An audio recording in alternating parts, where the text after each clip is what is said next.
get checked in the auditorium. Explosive whips, so you should never start them up. We vicious, who we kick it like Spartacus. I'm with my squad and we deeper than the charter bus.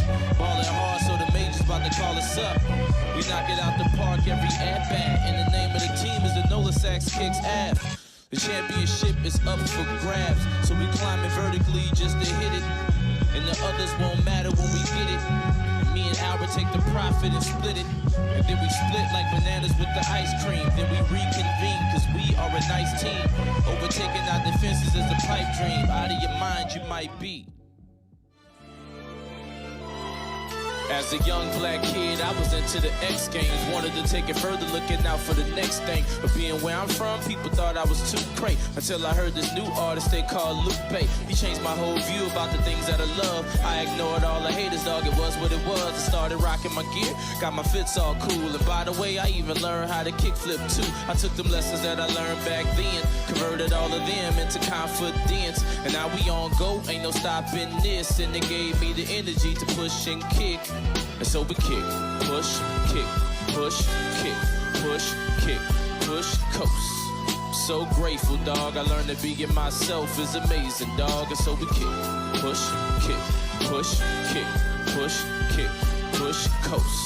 I know I'm not alone. It brings a smile to my face while I'm singing this song. We got a lot on our plate, so whenever you see us, we probably eatin'. An appetite for destruction, so we always grub it and never believe it. Name ringing bells like Quasimodo at the top, so we never beneath it. Sometimes they call us the coolest, or maybe ruthless, that mean it's easy. I'm really good with the raps, they giving me dabs, they knowing how I do. Alien energy out of this world, I'm screaming I knew. Whip European, the spur of the moment purchase, so they calling it minute. They yelling, woe is me, cause of that poetry, they fell in love with the haikus.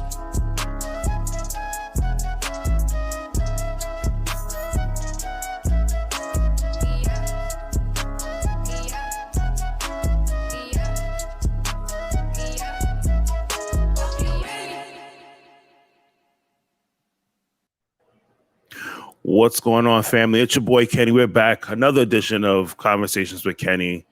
We're getting into the wrestling season all over again. We just came back from a big weekend of pay-per-view matches. We had Payback on Saturday. We had All Out on Sunday. But obviously, we know all the news is circling around the wrestling world. It only goes to one man and one man only, and that is CM Punk. We'll get into that a little bit later. But like always, I'm always joined by someone that wants to give their take on wrestling. And then we pick their brain a little bit more and we get to know them a little bit better. I got Willow Raven in the house right now, fellow wrestling fan. Come to find out, new podcaster into the world, into this crazy world. I don't know why you want to do this, but we're going to find out a little bit more about the concept of your show and what people can expect. Yeah. So what's going on? How are you? I'm amazing. Thank you so much for having me on here, first and foremost. Yes, thank you. Yeah. What's going on? I mean, I've been trying to start a podcast like you just said. I'm a content creator for those who don't know. So I think we're going to get into that a little bit. But yeah, so just doing this for today and excited about it. That's good. Yeah, because it was crazy because like when you go on Twitter, I follow a lot of wrestling content. So anybody who posts something about wrestling, that's the first thing that will pop up. And then like little stuff will pop up like here and there. You'd be like, am I following this? You're like, no. Right. How I bumped into you probably had to do something with wrestling. Yeah. Right. And then I barely go on Twitter. Right.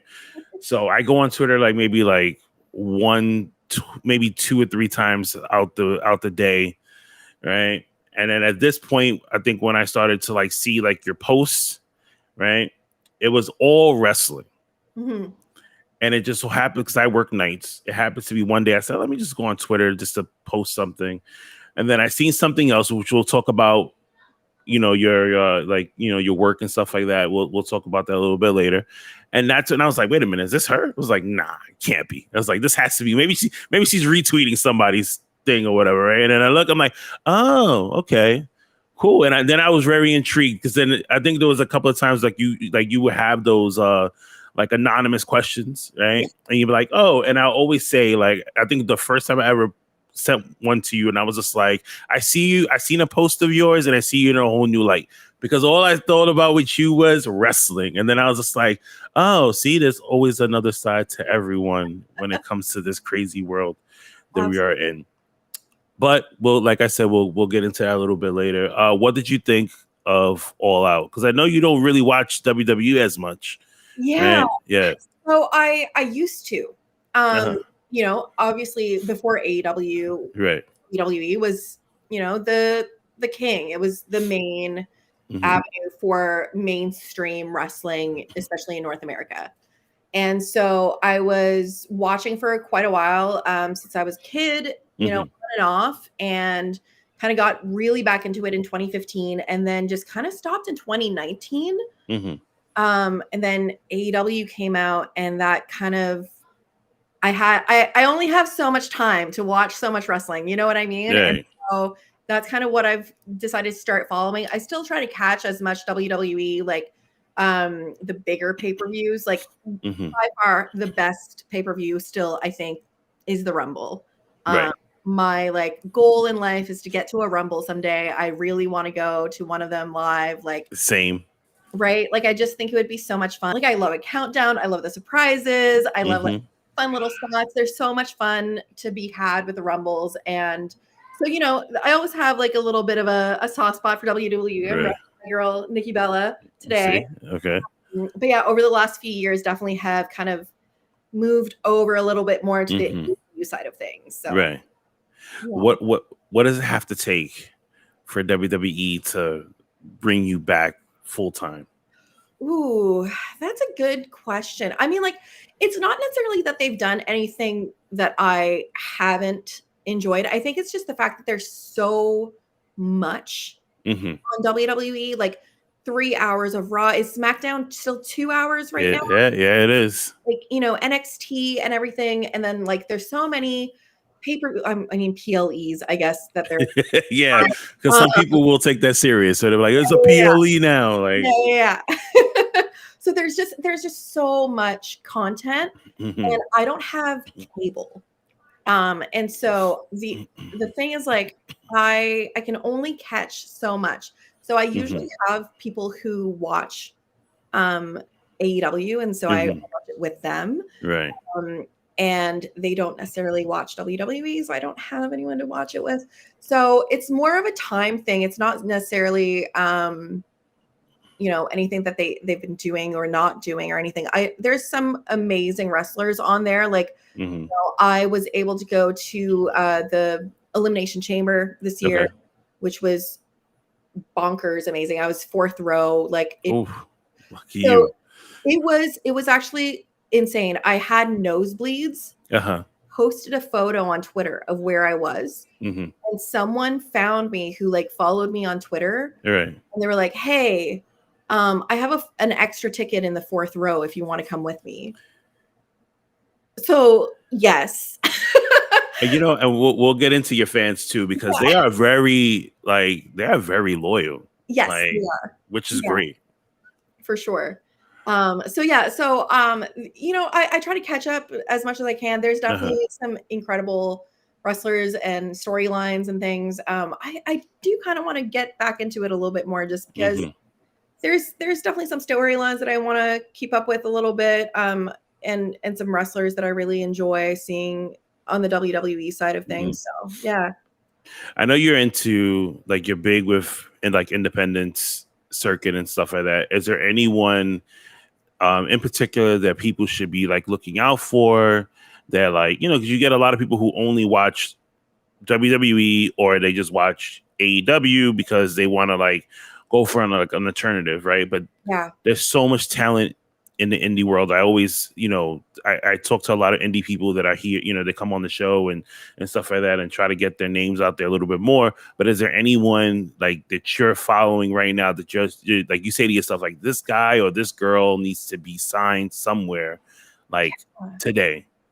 There are some incredible wrestlers on the indie scene. And like, so just as a context, I I love GCW, and I'm a big deathmatch girl. Mm-hmm. So a lot of the wrestlers that I like really love, I don't know that they would get booked just because they're like primarily deathmatch. Like if I want to like throw out a name like Rina Yamashita, incredible. Every time I see her, like I don't know if you know Hoodfoot. Yes. Okay. Like he's a bigger dude, you know, he's Mm-hmm. you know, and she lifted him and like power bombed him and like walked across the stage or the stage. Sorry, I used to work in the music industry, so sometimes it like flows out.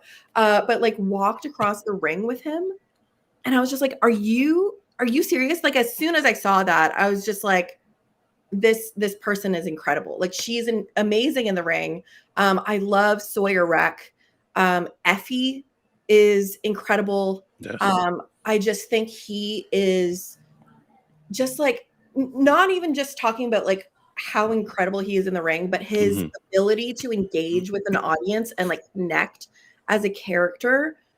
I cannot understand how this man has not been booked on a major, you know, promotion yet. Effie's just incredible. I love him. Tony Deppen has been like grinding away and is just such a workhorse. He is incredible. He's on Impact, so I don't know if it like really counts, but like Mike Bailey, I love, and fellow Canadian. So big fan of that. But yeah, there's so many great, you know, wrestlers out there, and I've been so lucky to be able to use the last like couple years to travel around a little bit and get to some of these shows and see some of these people live and up close. And I think one of the reasons I love, you know, the indie stuff is like you can be so close and so interactive, and it really helps kind of elevate the experience of a show. So you know, I've been to Forbidden Door. I've been to like some Monday Night Raws and things like that, and they're so fun. But a lot of the times you're kind of further away. There's not like that interaction with the crowd and stuff.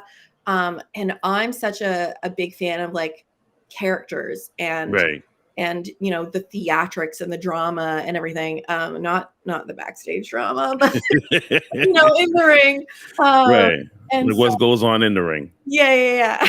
So I love being able to like be a part of that in some way, like as a fan. Yeah, I feel the same way because like, you know, like I love the independent scene here. I live in New York, so we get a lot of, you know, different independent shows that come here. And I've actually, you know, got to work with a lot of other like independent wrestling promotions that are here. And, you know, you hit the nail right on the head, like right there. Like being on an indie show is so much better than say like going to like a WWE show. I think I've been to more indie shows than WWE shows just because like you interact with everyone. And I've, you know, me doing like backstage work, interviews and stuff like that. I've really gotten to know a lot of talent and see them grow, and actually seen a lot of these people go to AEW and wrestle and be like, oh my God, I know this guy. I was just hanging out with this guy a couple of days ago, and now he's fighting Hangman Adam Page on Rampage. Like it's crazy. Shout out Nick Wayne, by the way. Yep. I am so stoked to be able to see him on a bigger stage on AEW right now. Like literally just the nicest kid in the entire world. And like, he deserves all the like accolades that he is going to have in the many years I hope that he's going to be in the business. And yeah, I mean, it's so great to be able to see like some of the people that you've been following for a little bit, you know, getting those chances and getting those opportunities. It's just like, it's really nice. Yeah, I mean Nick, I've been following him for a good while now, and just to see like his progression throughout the business has been incredible. And he's so young, and it's just like you're gonna see him do some amazing stuff, even if he doesn't stay with AEW for long. Like he has that character look that can take him far. Say if he goes to WWE, you know what I mean, he can even transition into TV. Yeah, absolutely. Which is good for him because, you know, I always say if you want to become a good wrestler, you go to AEW, you stay in the indies, and you grind it out. Mhm. You're gonna be a wrestling star. Look at Matt Cardona after he left WWE. Amazing career Yeah. since leaving. Oh, right? yeah.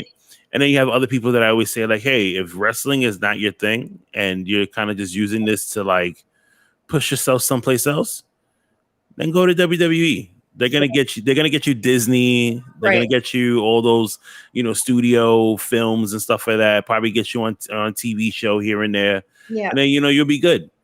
But yeah, Yeah, absolutely. what did you think of All Out?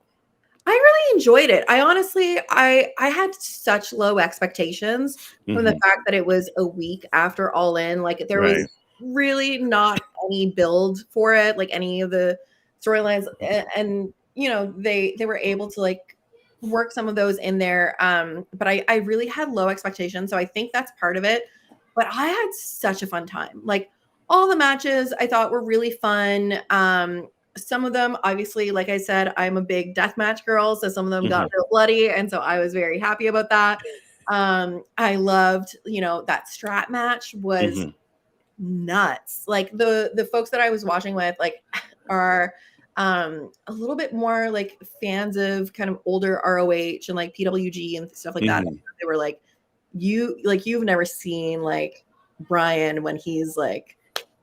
He's on it, yeah. Yeah, and so like him with those straps, man, like he was going for it. So that was super fun. Love the like Orange Cassidy and Mox match. Little bit disappointed with the result of that one, but we'll see where this goes. But yeah, there were a lot of fun matches, and like I thought the pacing was pretty good. It was a little bit late for me. I'm on the East Coast of Canada, so I'm in Atlantic time zone. So it ended around like 1:30 in the morning for me. Right. So a little bit late for me, but overall, I thought it was fantastic. Yeah, I thought that Orange Cassidy versus John Moxley. The first thing that hits my mind was they're gonna give Orange Cassidy some time off, because you think about it, like I think he defended that title about like 30 times. Yeah. Since he's had it, like every week, he will open up Dynamite. Yeah. And he would defend that title against all these people. It felt like John Cena's US Open, if you ever seen it, right? It's like different people will come in and you're like, okay, like how is he gonna get out of this? Yeah. You know what I mean? But listen, kudos to freaking Orange Cassidy for having that long of a run and putting his body on the line every single week to entertain fans and stuff like that. Like I was just like, yeah, give him a break, let him get some time off, and then let him come back. Yeah, absolutely. I think, and I hope that this is kind of like the launch of him getting that more kind of like, championship, like title picture kind of trajectory for him. Right. He's established the international title. He's established that he is able to, headline a pay-per-view. Like he has the fans in the palm of his hand. I really hope that this was kind of like, okay, let's give him a little bit of time off. And then when he comes back, he's going to be like gunning for that title. Like I really hope so. I'm a big fan of his. And I was at the Toronto show where he won the title, which was so fun. Like I don't know that I've seen like a big title change like on a weekly show before. Right. So that was really exciting to kind of be there for that in person. So I have like a little soft spot for him because I was there for his title win. Right. But I love Mox. Like he is one of my favorites and has been for years. And so I always love seeing him like, have a title and everything. I just didn't, I'm like, I don't know that he needs it, but I think you're right. Let's give Orange a little vacation. Because when I seen he was going up against Mox for the title, I said, okay, they're gonna end up giving Moxley the title, which is a good transition from one champion to another, like to give it to Moxley, because we know he'll defend it every week too. Absolutely. The second that I think it was Taz on commentary said that this is the workhorse's title. I was just like, oh, they're giving it to Mox. Yep. Like that second that they were like, they're establishing this as kind of the workhorse title. They're giving it to Mox to show that, this is going to be defended, because you know that guy is going to like put it all on the line. He's going to do it every single week. Like he is going to bleed buckets for you, and he's going to do everything he can. He's going to put out some great promos. Like, so yeah, it's nice to see that they're kind of like establishing some more, what's the word? Like more important titles, like not just the main, world championship, but they're doing a lot with some of their secondary titles as well. So that's really nice. And I see, because they left that door open, like we said, that these two can meet again inside of a ring for this title. When Orange Cassidy went online, he went on Twitter and said, I didn't make Jon Moxley bleed. What does that say about me? And I'm like, man, like when you come back, Moxley's gonna be all over the floor, freaking bloody. Like that's it. It's gonna be an all-out fight between these two. Yeah, right? Absolutely. But I just hope that if they do a rematch, it's not just one, because they're very entertaining. Yeah. Like I could see both of them sitting there and giving us at least like the best of three. I would love to see a best of three with some different stipulations and things like that to kind of like mix it up and like see some different styles out of them. I think it would be really interesting. The first death match that I ever saw in person was Jon Moxley and Nick Gage, and so I just love seeing my boy Mox covered in blood and like having some fun out there. And it was funny. Like I actually loved the fact that he was kind of like just fine. He came out of that looking great. And OC is the one who's just like covered, in blood for that match. I think it was like something that people weren't quite expecting from it. So I like that change a little bit. So you're a big fan of deathmatch wrestling. I am. I've only seen a deathmatch on TV, which is like through my computer, because obviously you're not gonna catch it on the network. But it takes a special person to like be a fan of these shows, to go to these shows. I've never been to one. I many times have said I should just drive to Atlantic City and check out a GCW show. I've seen 2 GCW shows here in New York, but because New York rules are different, they're not gonna no blood. So no death matches here. And I didn't know that until I went to my first GCW show, because I was hyped. I was like, oh, GCW is gonna come a little closer. I don't have to drive 2 hours to like go and watch this. I'm gonna watch it here. And I was with a friend of mine who he goes to like GCW shows out in Atlantic City, and he was like, it's not gonna be the same. And I was like, what do you mean? It's GCW. Like these guys go all out. He goes, no. He's like, there's rules in New York, like you can't have blood like this, like the way they do in Atlantic City. And I was just like, really? He was like, yeah. He's like, if you want to see all this, you need to go to Atlantic City, or if they have like another show at another city someplace else, then you do that. And then I was like, maybe like 2 years ago, I had a ticket to go see a GCW show in Chicago. Okay. And I said to myself, I said, all right, I'm gonna take a nap and then I'll get ready, because the show was at like 1 a.m. Oh no, did you fall asleep? Yep. So I remember I was sitting there, I was watching Fresh Prince of Bel-Air, and I said, oh, okay, cool. I set my alarm, I'm good to go. I was gonna drive there, and then I woke up and it was 7 a.m. and I'm like, what happened? Oh no. And yeah, I was like, also, can I just comment? You said drive 2 hours to Atlantic City. Yeah. I'm from Canada. The closest city to us really is like Montreal, which is like a 12 to 14-hour drive. So when I go, I'm gonna shut up now for saying 2 hours. But when I go to Atlantic City, it's about a 20-hour drive for me. So I try to go most of the GCW shows. I've been going for about like 2-ish years in Atlantic City. It's about 20 hours each way. Okay, I'm gonna make you this promise, and people who listen to this will, if I don't do this, they're gonna hit me up in my DMs and be like, "Did you go? Did you?" The next time you go to a show in Atlantic City, I will take that drive. If you're doing 20, I could do the 2. You can do 2. I could do 2. I believe in you. I will meet up with you and go to this GCW show. Perfect. Oh my god! Because that's long. 20 hours. Wow, I can't even stay in the car for 2 hours. That's like, I had some friend of mine just over the weekend. They drove to Florida and they were like, "You should come with us." And I was like, "No, like, first of all, I'm a dad. I can't just leave. And second, I'm not driving 17 hours in a car to go all the way down to Florida. Like, no." Yeah. It's wild. Yeah. So what are some tips for people who've never been to a deathmatch show? Like, what are some do's and don'ts that we need to like make sure we have in our back pocket? Okay. So one of the things, especially if you're near the front, like if you're in the front row, second row, anything like that, you have to be so attentive. There is glass flying everywhere. There is, shards of light tubes. There's so many things that could be flying. There's wrestlers running into you covered in blood.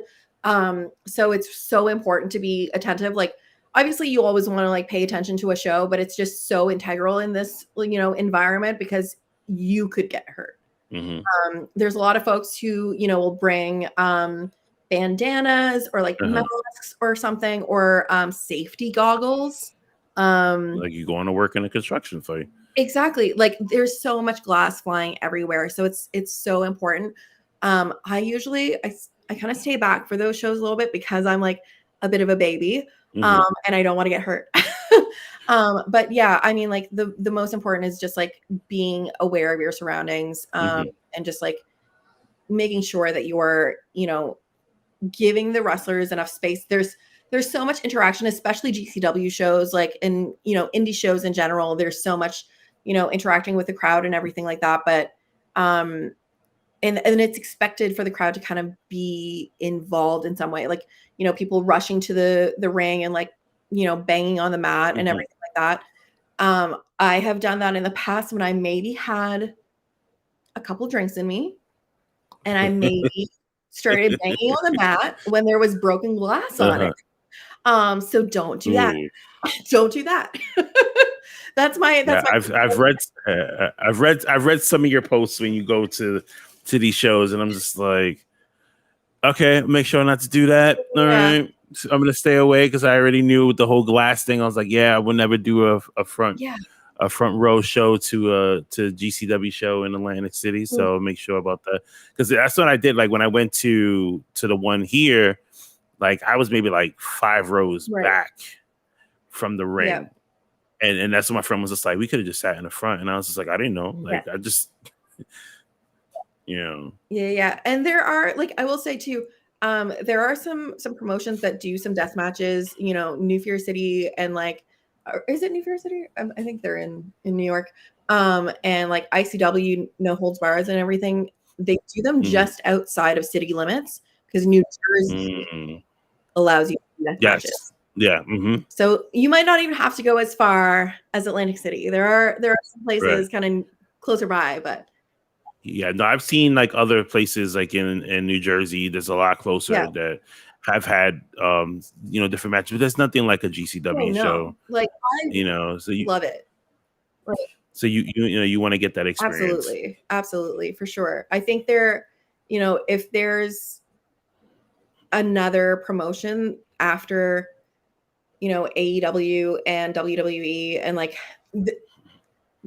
I know that there are some others that are, Impact is on TV. We've got some folks on there. I honestly think GCW is doing so much for the scene and like bringing out some of those incredible wrestlers. And they do have quite a few people from Impact, like Masha's on there and like Mike Bailey, like I mentioned before, and everything like that. But I just like the storylines and just the amount of talent, but the variety of styles that they have on there. Like you can have a match, like, or even they just had one with Vikingo and Nick Gage.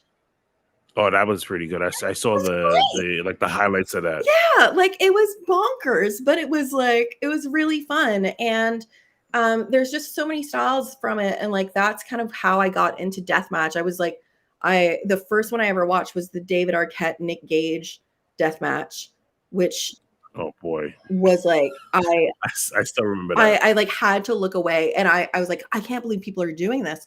And then somehow I've kind of gotten desensitized to it, and now I'm just like, yeah, bleed more, like do it, like cut them up, like I'm that person now. Oh god, we see a whole new different side of you. Yeah, then. exactly. Didn't know I had it in me.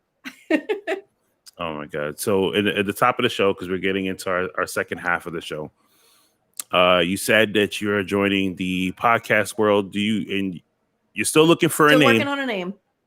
Still working on a name. But what can people expect from this show? Because you're very open to an extent. I know you said to an extent you're open to certain things that you share with like a lot of your fans that you have, and I know there's probably people listening to this is like fans. Like he never said what she does, right? We'll get into that, right? But what can people expect? Yeah. From this show. So on what I call my pages, I have a bunch of different theme days. I have one for wrestling. I have one for music. I have a few others. The one that I do that is like my favorite, and I think is a lot of people's favorite, is called Storytime Saturday, where I kind of share like crazy but true stories that have happened to me. And also a lot of the times it's kind of like sexy stories that have happened to me. But I try to kind of keep the like, I can't believe that this is a thing that happened. And so I want to kind of flip the script a little bit and invite some people on. I want to keep it kind of to wrestlers, musicians, and sex workers, kind of the three like pockets of where I am most known for, and have them on to kind of share their stories and share their strange but true stories that have happened to them. And so kind of like a continuation of Storytime Saturday, but giving it back to some of my pals and people that I want to interview and everything, and kind of integrate all the different aspects of my personality and my interests. So for people who are listening to the audio version of this, I found out when I first saw one of your posts was, I think you were doing a cosplay, and I was just like, oh, okay, like she does like cosplay stuff or whatever, right? Like sexy stuff. And I was like, and then I clicked on the page and I seen everything else. And I was like, okay, she has an OnlyFans. She's doing all these videos. And then I kind of, you go down that like rabbit hole of stuff. And I'm just like, she is very interactive when it comes to like talking to like fans and stuff. So like, what got you like into this? So it's actually really interesting. I had been thinking about starting an OnlyFans for a little bit. And, obviously the pandemic happened, kind of blew up.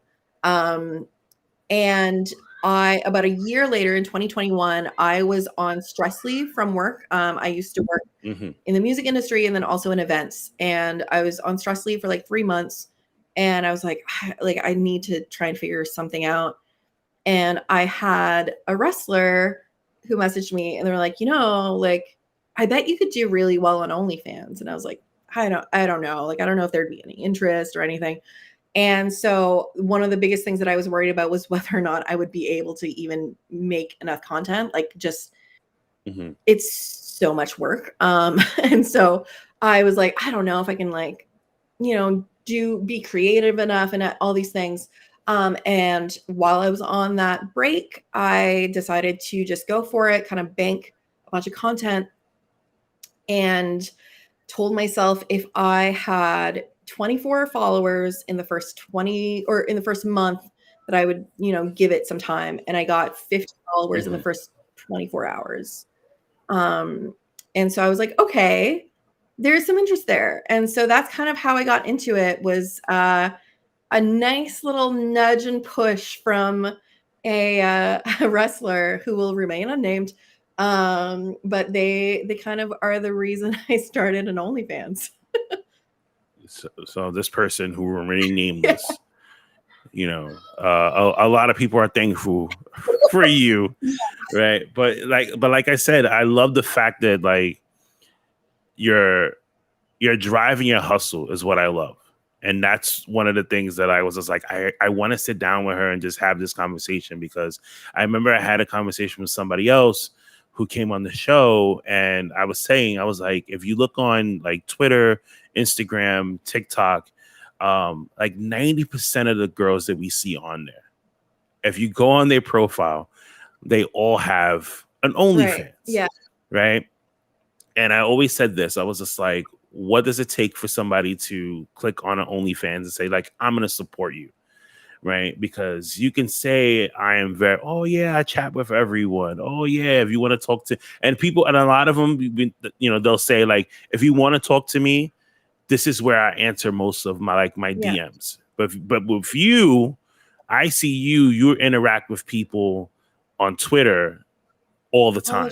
Yeah. Because I was even saying to myself, I was like, damn, do I need to like subscribe to the OnlyFans just to send a message to show? And then I said, you know what, I'm gonna just send a random message. And then you had hit me up and you was like, oh, just here's my email, here's my DM, just I'll answer here. And I was like, oh, okay, great, right? So, and then like we said before, a lot of the people that follow you are very loyal. Because I remember you were saying, like, you know, oh, I was stuck here, and I, you know, sent a message out, and somebody got me, you know, a place to stay until like my flight, and I was just like, oh man, like that's great. And like for me, I would say the hustle and the drive that you've done, I think that's what attracts a lot of people to you. Well, thank you. I think the biggest thing too is like, I say this to a lot of people who kind of reach out to me and ask me about, like, you know, I want to start an OnlyFans. What can I do? Like, what advice do you have?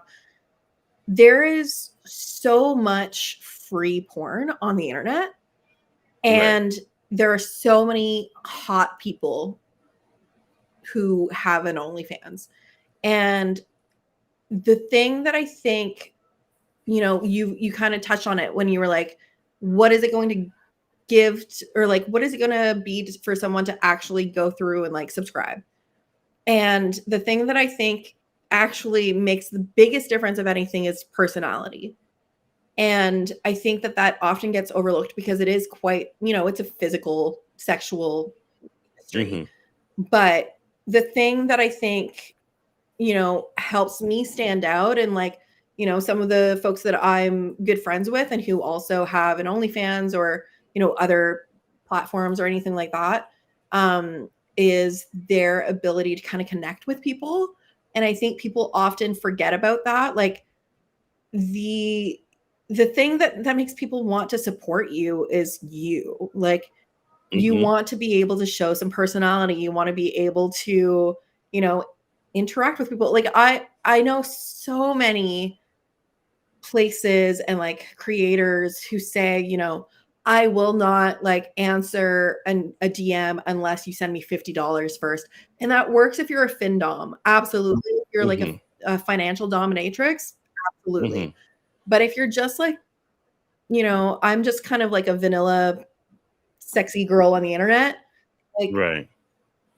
I want to be able to talk to people. I want people to get to know me, because like that's what's actually going to like make them want to subscribe. I'm not the hottest girl in the world. I don't have the biggest butt. Like I don't have a BBL. Like, you know what I mean? Right. But I think that I have, you know, something that's just like being able to engage with folks and like have a personality and be able to show that off. And like I want to be able to like take this opportunity to talk about all the things that I love. Like I love being able to talk about wrestling and music and like all the things that I'm genuinely passionate about. And then you're telling me that these people want to talk to me about it, and like that's awesome. Like I love that. I love being able to like just spend all day talking about the shit that I love. Like it's wonderful. Like I love that. And so thank you for saying that. But yeah, I think it's so integral to just like be able to show off your personality more than anything. Now, when I came to you and I told you some of the show notes, and I said, yeah, like we'll give some advice to some people that are out there, and you was like, oh my gosh, right? It was like you kind of, and in my mind, I'm thinking she read this and she said, am I really ready for this to give people advice? But then now you are going into the podcast world, and I'm guarantee you that people are going to ask you this. They're going to ask for advice. And one of the things that I'm going to ask you is this: if there was a couple out there that needed to spice up their life, what advice would you give them? Okay. So the first thing is always just like, it's so important to communicate. Just talk about it. Like the amount of people that I know who are like, oh, I really wish that my boyfriend would do this, or like, I really wish my girlfriend would do this. And I'm like, have you talked to them about it? They're like, well, no, because I'm like, I don't. And I was like, well, how are they going to, like, no one can read your mind. And so the first things first always is like communicate. And I also like, I know that it sounds a little bit like contradictory, because I'm going to say this: do not bring up like kinks and these and stuff in bed.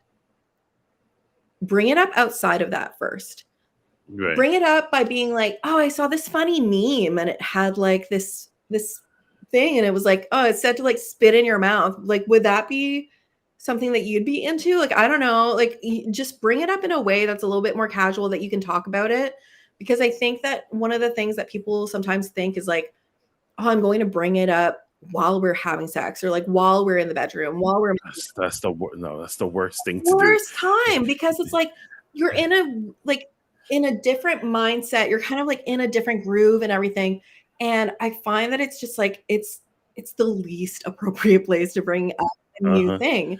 Like, more than anything, I love sexting. Like, I love sexting so much. Also, probably like my specialty at work.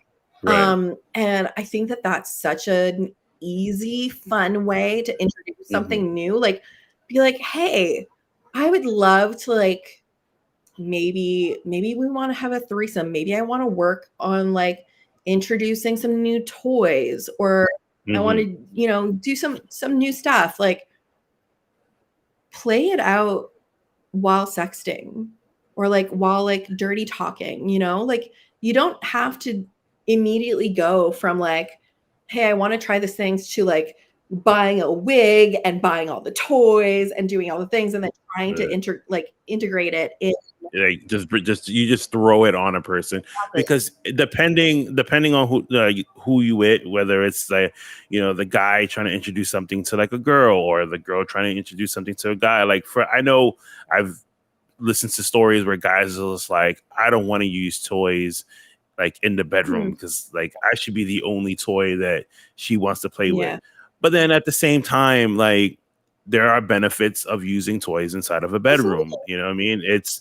That could be your backup. You know what I mean? Because if it's hot and heavy, you want to have somebody, you want to have something to help you out there with, right? And I know for like a lot of guys, that I've heard, they all go say the same thing. It was just like, hey, like, this is not something that I want to do. And I'm just like, you need to open up your mind to certain things. I think that a lot of the times men especially can be really intimidated by toys, because they kind of like, especially things like, that are more phallic shaped. Like, maybe they think like, maybe they're comparing themselves. Like, is it like, do you like that size better than me? Or like, is it like that? Like, but it's such like a help, like, more than anything. Like, I think it can be so sexy. Like, play with it together, and like, find ways to be able to introduce it in a way that maybe you do a little bit of role play with it. So then it's a little bit removed from your like more intimate moments together or anything like that. That's the first thing that you're worried about, is like feeling intimidated by it, or, emasculated by it or anything. But like, also, there's a lot of toys that are really fun for men too. And I find a lot of people sometimes are a little bit hesitant to play with them, like men especially. There's so many fun things that you can introduce, and like, if that's not your jam, that's totally fine too, you know? I think that I'm probably a little bit more vanilla than people assume that I am because of my work, but Right. I do like being able to bring in some toys and bring in some outfits sometimes and things like that. But I was never like I wasn't always that way. Like I remember hmm I had a boyfriend who was very into he was more into like humiliation and things like that. And I had never like I had never encountered that Right. before. Now it's something that like I'm so comfortable with because I do it for work so hmm often. Okay. Um, but yeah, like he wanted me to humiliate him and like I was just about to ask, like, is it he wants to do it to you or like you to him? yeah, Like, how does this yeah. work? So he was, you know, a little bit more submissive. He wanted me to kind of like humiliate his dick and things like that in the Uh-huh. bedroom. And I was very much like, but I don't want to make you feel bad. And Yeah, because that could backfire though. but it's also that's the part where communication comes in is like understanding Right. why that's turning someone on, and that's kind Uh-huh. of being able to understand them, and that kind of helps you, you know, play into it a little bit more, see like what hmm aspects of it they find that turns them on and be able to Right. integrate that. Like it's so interesting. Like there's so many people that I know who are like really into small penis humiliation, hmm like 10-inch dicks. And I'm just like, what? Like, why? Why would you want to hurt But I'm yourself? also just like, you know that you don't have a small dick, right? But like it's so interesting. And so it's all about like losing control or like not being the one in control. And that's the thing that turns them on. And so it's like, okay, hmm I can use that. So it's really interesting. It's just like again, communication and being able to understand your partner and like what turns them on and what hmm you know aspects of it will feel comfortable for you too, because that's the other thing is like um I think it's so important to make sure that even though you're trying to, you know, live up to your partner's expectations and hmm fantasies and all these things, you have to be comfortable with it too. And Right. so, you know, figure out what your limits are. And that's the thing that I think sexting helps a lot with hmm because you can kind of like I know it can be really awkward in person. Like, you kind of Right. feel like you're, like, improving and you're like, "Yes, and," like, you know what I mean? Like, it's a little right. awkward and, like, trying to play a character or anything like that. It's like, "Am I supposed to have a script? Like, what do I do?"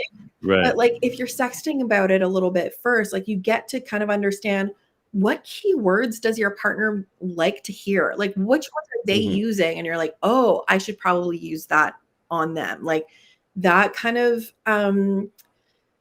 like, slow buildup lets hmm it be a little bit more, comfortable. But what happens when you're more of the texter than the other person? Mm, Because I've had those situations where like I would text more and the other person would be like, "Oh, okay, like that's nice." Like they enjoy it, but like they don't know what to say right. at all. You know what I mean? So it's just like you kind of so then it always feels like you're putting more effort into it than the other person is. Yeah, absolutely. I think that's just, like, getting comfortable together, and I think it's also, like, if you feel that you're not getting the same, like, interaction that you want to have with it, it might hmm just be that they're not sure what to say. And Right. so, again, being able to kind of be like, you know, I would love if you said this, kind of in the similar way that like when I have so many of my friends sometimes who'll be like, oh my God, this guy didn't know what he was doing in the bedroom. And like, I was like, did hmm you like tell him what you liked? And they're like, Right. well, no, but like, well, okay, well, how are they supposed to know? So like, you know, Exactly. offer a guiding hand, you know, just be like, hey, can we kind of do this session? I would love it if you you know, touched on this, if you said hmm this word, if you called me this, hmm just to be able to give them kind of a little bit more direction and hope that that helps them get out of their shell a little bit. Sometimes it just doesn't work. Sometimes it's a compatibility thing. Sometimes it's just like that person really is not as comfortable with their sexuality. And I think that that's more of a thing that they need to work on their own. Like I think especially like I know so many women who don't masturbate, and I'm just like, Right. like how do you want someone else to know what to do to you If you don't know what you're doing to yourself. exactly? And so, you know, being able to be a good partner, I think, is also partially being able to be a good, you know, self-lover, and kind of like being able to be more comfortable with yourself sexually in general before being able to do that with someone else. Now, do you have like couples that come to you for like advice on stuff, or is it just like mostly just people who are single? So it's interesting. I have a lot of like, I have a lot of how should I say this? I have a lot of partnered people who are subscribers who don't necessarily like maybe their partner isn't involved in the account or anything like that. Right. But they then talk to me about their relationship, which is how I know that they are in a relationship. And I would say, honestly, this like weird idea that like people who pay for OnlyFans are like sad, lonely, like dudes. I would say that like the majority of people who subscribe to me have a relationship, are in a relationship, have a partner, have been married for years. Like I have a subscriber whose wife is another content creator. And the way that they found me was because she was streaming at the same time that I was. So he happened to be like looking in on her stream and saw that I was online and like and then she followed me too. Like but so it's definitely more of a like a single, but like someone will maybe ask me for advice relationship in that way.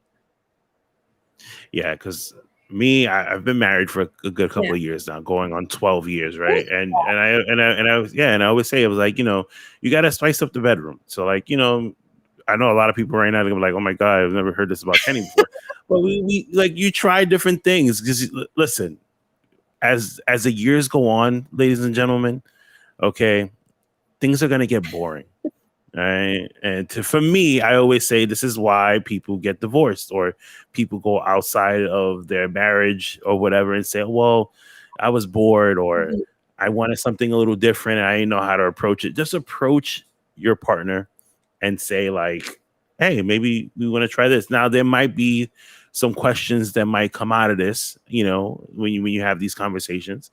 You know, that's why I asked you about like, say like the role play stuff, because like, you know, when like you approach that, and I remember approaching like my wife about this, and I was just like, yeah, but like maybe we should role play. And the first thing came out of my mouth was, well, what do you want? And I was like, I don't know. Right? And that was it, because I just came up with the idea, but like I didn't know exactly like what to say or do. Like, I don't know. Like, I'm not gonna tell you, well, dress in a nurse's outfit. And she's like, well, then okay, I'm in a nurse's outfit, but now what? Yeah. You know what I mean?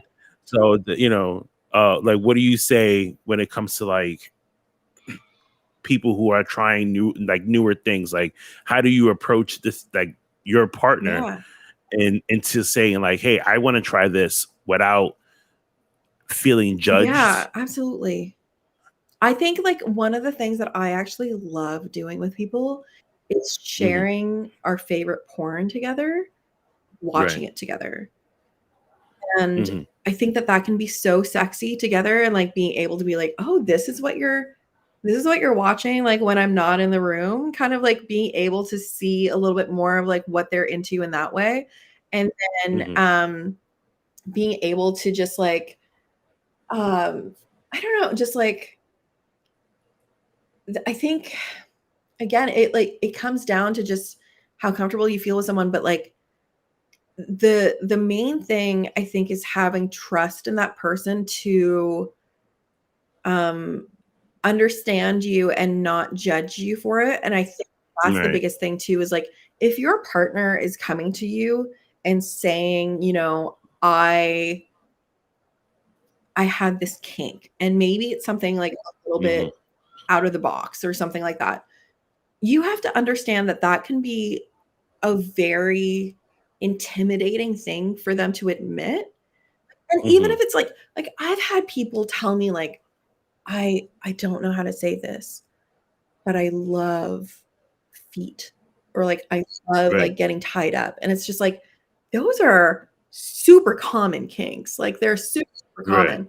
But if you've never had a partner who lets you kind of explore that, or never brought it up before, it can be a lot of shame and a lot of embarrassment for it. And so I think it's also on that other person to be able to be like, okay, you know, even in my work, I have had people bring up kinks that they want me to do on camera and things that I'm not necessarily comfortable with. Right. And so you kind of have to navigate it and be like, okay, like that's not something that I'm necessarily comfortable with, but what if we start with something a little bit, you know, lower on the level, you know, like On the lower on the extreme. exactly. So like, you know, Right. maybe like my friend was at a party recently where someone had sex with a foot. Like the foot was fully in there. Wow. But like that is a lot. So like maybe you start with just like a foot massage. You Right. know, like something that's just kind of a lower level. And so I think if you're concerned that you're, you know, there are some really extreme kinks out there. And if you do have one and you're not sure about how your partner is going to respond to it, kind of dip your toe in on something that's a little bit less extreme, that especially if the person, you know, if you both haven't really explored any kinks or like any, you know, super sexual things, just start small. Start small and then like gradually see how they feel comfortable with it, and then hopefully they are open to it, and then you're able to kind of build on that and be like, oh, like I love that you were so into that, maybe next time we can try this. So I think that's one of the things that I would say for sure. So before I let you go, Yes. two last Yes. questions. One, what was something that at first you was like, I don't think so, but then you kind of gave in and you enjoyed it? And then what's something that you're like, absolutely flat out no, never ask me, I will block you today? Yeah. I'll say that I'm a pretty open-minded person. I'm pretty kink friendly. There are very few things that like don't go against terms of service. So like anything that's like scat play, like age play, anything like that, definite no. But those aren't allowed anyway. But you know, there's a lot of things that like I really like. I had always been kind of more of a submissive person, and like the idea of being like more dominant was so foreign to me. Like I had no idea what to do. Like the first time that I had someone be like, I want you to like, you know, be dominant with me, I was just like, I don't know. You froze. I had no idea. Like I really I've had that where I told someone, I was like, listen, like I want you to take control. Yeah. And it was just like, what? And I was like, I want you to take control. Like, I'm going to put in the work, but I want you, let's reverse it. I'm going to put less work in and I want you to put more work in. And the person just looked at me and was just like, huh? Like, I was like, okay, like this is, you had to like gradually put, you know, like move them in. Well, I think in that instance, the thing that I realized was like, okay, if I'm not used to this, what do I like? Like if I'm more submissive, what do I like when people are being more dominant? And then I kind of just like remembered, these are the things that you're into, Willow. So why don't you just pretend that you're them? And it does take a little bit of like it takes a little bit of time to feel comfortable with it. Like the first time that I even had to do a role play video, like of any kind, just the thought of having to talk to a camera felt so weird to me. Like, because I was like, this feels stupid. Like I'm talking as if you're there. There's no one there. Like I'm pretending that I'm a teacher or like a secretary or something. I've never done any of those things. Like, what am I doing? But like now role play stuff is some of my favorite things to do because I love the creativity from it. So I think it's just like trying to find like little aspects of it that you can enjoy and kind of like build off of those instead of feeling that kind of like panic and fear of the unknown. Like kind of focus on the things that you do know and integrate those into it and then kind of see how comfortable you can get to it. Oh, this has been a really interesting conversation. I'm glad. Where I know a lot of people who are listening to this is just like, we've never heard this side of Kenny before. I told you, moving into conversations with Kenny, we will start exploring more and more different adventures here because I sprinkled in certain stuff with wrestling. Like we went to like things that we did when we were kids and and stuff like that. So I tried to like build it up for a lot of people. So it was very interesting to have you on here, and it was a good practice for you too because now you have something you can put down on your list of things and say like, oh, well, maybe I talk a little bit more about like couples advice or have people, get advice from me, and that's like a really great topic to have. Guys, if you want to find out more about Willow Raven, follow her on Twitter. That's where I bumped into her at Willow Raven, right? That's so _, Willow Raven. Unfortunately, Willow Raven on its own was taken from someone who hasn't tweeted in like 10 years. But but if you want to go to willowraven.ca, it has all of my links from Instagram, Twitter, Blue Sky, Reddit, TikTok, all the things. Also has my spicy links on there if you're interested. But it does have literally everything everywhere that you can find me. And my blog is on there as well. All right, guys, that is it for this Conversations with Kenny. Don't forget to like, comment, subscribe. You already know if you're listening to the audio version of this drops every single Thursday at 10 o'clock. You can catch me live every single Wednesday at 7 o'clock here on YouTube and Facebook. You can also catch me on the Knuckleheads Network every single Monday at 7:30. We talk Monday Night Raw. We talk the weekend events. We talk more and more wrestling as the hours go by for Monday Night Raw because we all know half the time 3 hours is very boring for Monday Night Raw wrestling. Shout out to the Knuckleheads Network, the Fake Cave Podcast, the Run-In Podcast, the Jobber Tears Network, and so many more people that support me each and every day. Guys, thank you so much. I wouldn't be here without you guys. And until next time.